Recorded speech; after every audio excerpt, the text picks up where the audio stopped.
Hey, it's Jess Jackson with 100.3 The Bear. We are a few days away from the Bear's 31st annual Halloween Howler, and I am joined by Dan Davidson, frontman of Tupelo Honey. Welcome back to The Bear. It's been a while, right? It has been a minute. Yeah, it's been a long time since I rock and rolled, and I haven't been in the station for probably over 10 years. Well, we appreciate you guys getting back together and doing this kind of one-off performance. So just kind of talk to me about what that conversation was like with the band. You guys obviously still keep in touch, right? Yeah. So like I'm pretty close with the guys still all these years later, and like I said, it's been a while since we played, but we got the offer came in to do the Bears Halloween Howler, and we've done so many howlers over the years back in our younger days. I'm still pretty young, right? Yeah. And so I sent the message to the guys, and of course they would do it, but only under any circumstance. Everyone was so pumped. It was just like, it was the perfect opportunity for us to get back together, dust it off a little bit, and play some rock and roll. So you played the Howler before. Have you ever attended the Howler before? Mostly when I've been playing, because we used to do we've done a few of them now. I think we did one with like 3 Days Grace and one with Danko Jones, and I can't even remember. It was the Theory of Dead Man. I think we did one. Sounds about right. And I rarely dress up for the Howler. Like I usually bring a costume on standby, unless I'm being like something stupid, like a hillbilly or a lumberjack or something like that. But so I'm kind of torn if I should be dressing up on stage or not, because it's a reunion show. I want to get some photos on there.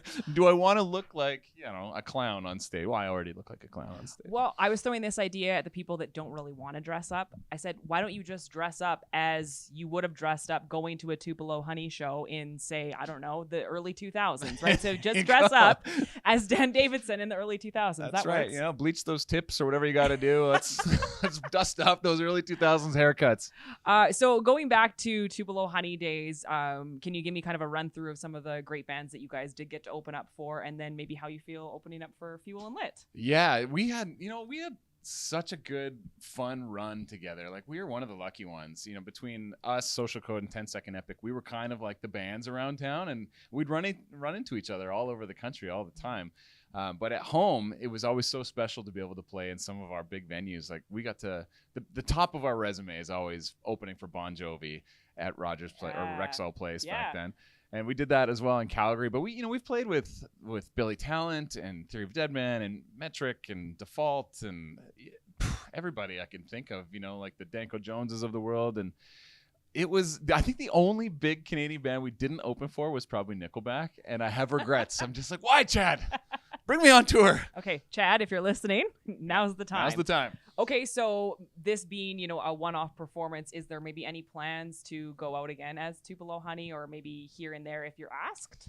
You know what? It was gonna be a one and done kind of a situation, but now we're having fun, and it's like you guys are helping us reignite our fire here. So I don't know. I think if another offer came, we would probably consider it. But as of right now, this is our focus. This is it. This is the reunion show. So we want everybody to come down and see us in real life. Okay, so how was it going back into studio as the band again? Just like riding a bike, or?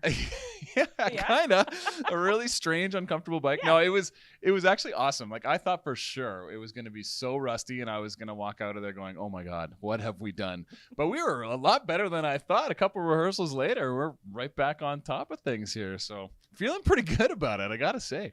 It's no secret that you've kind of gone and done a very successful career country side of things. And I mean, that's not a lesser known thing, I guess. Like, you've got the Jelly Rolls, you've got Default that has done it, Aaron Lewis from Stain. But I find that there's always a lot of people that don't think country and rock and roll mix. So can you kind of speak to how maybe easy that transition was, or difficult? What's funny is that, like, in country, I think doing all those high energy rock shows for so long really gave me a leg up on the live performance side of things, because we're doing a lot of the same stuff we would do in the old Tupelo Honey shows. But it's such a different flavor for country fans. And I see a lot of people that come up as country artists that are trying to do what, like, they think a rock star does on stage. And for me, I'm like trying to like dial it back a little bit. So it's this weird dichotomy, but it's honestly, it's been really cool. And I meet a lot of people that I've seen along the way, like the Dallas Smiths of the world from Default. Like, we spent I don't even know how many years touring with those guys. So it's still a lot of fun. It doesn't feel much different to me, but it is such a treat to come back and do some rock and roll. When Theory of a Dead Man was in town last, I went and sang a song with them at the Jubilee. Oh, nice. And it was kind of like a countryish kind of rock song, because those guys kind of have a little bit of that twang, right? So it was a perfect marriage. And for me, I feel like getting back to doing the Tupelo Honey stuff, it's just fills my bucket. Like, battery's charged now, so it's feeling good. I love that. What do you think you get recognized for the most? Hey, it's a guy from Tupelo Honey, or Dan Davidson, or hey, I know your dad. Maybe a combination of all three. Yeah, no, now it's like with kids, it's like, hey, is your kid on my kid's hockey team? One of those. But I feel like with my country stuff, I was really lucky. Like, I had an independent platinum single in Canada, so I got a lot of, oh, you're the guy that sings that song, and which is I used it at my wedding. Did you really? Okay, there you go. So it's a good song because it's not like a sappy wedding song. It's like a get drunk and fall in love kind of a song. So yeah, that's my brand on the country side of things. And but it's super super cool for us when we run into radio folks around the country, even in the genre of country, because a lot of them have been in rock before, and there's still a lot of familiarity with Tupelo Honey out there. And I think I just didn't realize it at the time how much we had going on for us. So it's kind of cool to see. There was a lot of excitement when we made the announcement. Yeah, for sure. So yeah, do you have a lot of family and friends that are going to come out for the Howler to see you guys perform? Oh yeah, I got tons of people coming from Saskatchewan. Nice. We've got all of St. Albert will be there, I think. So it's gonna be good. Yeah, St. Albert's our hometown, so we're very Edmonton focused. I love that. Okay, couple quick more questions here. Your favorite Halloween costume that you've ever worn? And this could be as a kid, because you said you didn't really dabble in the ones on stage. Well, as a kid, I was always cramming a snowsuit under anything. Yep. So I was like Chubby Zorro, I was Chubby He-Man, I was Chubby Spider-Man. But I think in recent memory, Hamburglar. I was Hamburglar one year, and it was a 10 out of 10 costume. Maybe I'll throw that in the guitar case just in case. You never know. There you go. Best and worst Halloween candy?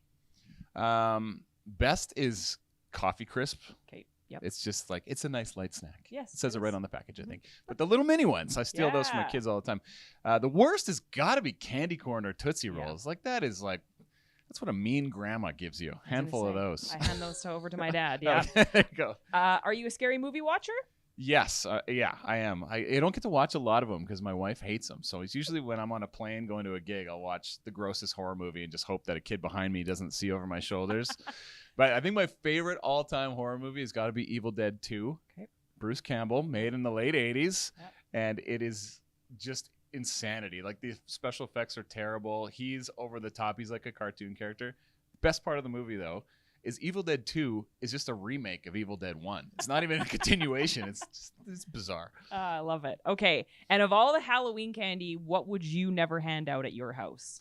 Anything homemade is really creepy, like if somebody's giving out a candy apple, that's an odd, unneighborly, unnatural thing to give a child.